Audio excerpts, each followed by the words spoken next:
Emotional ಆದ್ರೆ. ಹೊಸಬರಿಗೆ ಈ ತರದೊಂದು ಅವಕಾಶ ಸಿಗೋದು ನಿಜವಾಗ್ಲೂ ನನ್ನ ಸಖತ್ ಬ್ಲೆಸ್ಡ್. ಯಾರ್ಯಾರು ಹೊಸಬರು ಆಕ್ಟ್ ಮಾಡಿದ್ರು ಎಲ್ಲರಿಗೂ ಥ್ಯಾಂಕ್ ಯು ಸೋ ಮಚ್.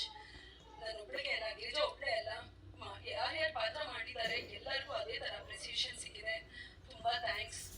ಮಾಜಿ ಮಿತ್ರದವ್ರಿಗೂ ಅಷ್ಟೇನೆ. ಏಕೆಂತಂದ್ರೆ ನಮ್ಗೆಲ್ಲರಿಗೂ ದೊಡ್ಡ ಚಾಲೆಂಜ್ ಆಗಿತ್ತು ಹೊಸಬರನ್ನ ಜನರ ಮಡ್ಲಿಗೆ ತಲುಪಿಸೋ ಒಂದು ಕೆಲಸದಲ್ಲಿ ನಿಮ್ಮ ಪಾತ್ರ ಬಹುಮುಖ್ಯವಾಗಿತ್ತು.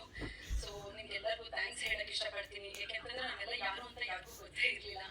ಸೊ ನಮ್ಮನ್ನ ಪರಿಚಯಿಸಿದ್ದಕ್ಕೆ ವಿಜಿ ಸರ್ಗೆ ಮತ್ತೆ ನಿರ್ಮಾಪಕರಿಗೆ ಎಲ್ಲರಿಗೂ ನಾನು ಥ್ಯಾಂಕ್ಸ್ ಹೇಳಕ್ ಇಷ್ಟಪಡ್ತೀನಿ. ಯಾರಾದ್ರೂ ನನ್ನ ಹೆಸರು ಕೇಳಿದ್ರೆ ಪ್ರಿಯಾ ಅಂತ ಮತ್ತೆ ಹೋಗ್ಬಿಡುತ್ತೆ. ಆ ಒಂದು ಲೆವೆಲ್ಗೆ ಗಿರಿಜಾ ಆವರಿಸ್ಕೊಂಡ್ಬಿಟ್ಟಿದ್ದಾಳೆ. ಸೊ ಎಲ್ಲಿ ಹೋದ್ರು ಗಿರಿಜಾ ಗಿರಿಜಾ ಅಂತ ಮಾತಾಡಿಸ್ತಾರೆ. ತುಂಬಾ ಸಂತೋಷ ಆಗುತ್ತೆ. Thank you very much sir. ನಾನು ರಂಗಭೂಮಿ ಕಲಾವಿದೆ. 14 ವರ್ಷ ಬೇಕಾಯ್ತು ನನಗೆ ಈ ತರದೊಂದು ವೇದಿಕೆ ಮತ್ತೆ ಈ ತರದೊಂದು ಪಾತ್ರ, ಈ ತರದೊಂದು ಅಪ್ರಿಸಿಯೇಷನ್ ಸಿಗೋದಕ್ಕೆ ನಾನು ಕಾದಿದ್ದು 14 ವರ್ಷ. ಸೊ ನನಗೆ ಅನ್ಸುತ್ತೆ ಶಾಪ ವಿಮೋಚನೆ ಆಯಿತು ಅನ್ಸುತ್ತೆ. ಆಫ್ಟರ್ 14 ವರ್ಷ ಇನ್ನು ಮುಂದೆ ಇದು ಗೆಲುವು ಅನ್ನೋದಕ್ಕಿಂತ ಹೆಚ್ಚಾಗಿ ನಾನು ಇದನ್ನ ಜವಾಬ್ದಾರಿ ಅಂತ ಹೇಳೋಕೆ ಇಷ್ಟಪಡ್ತೀನಿ.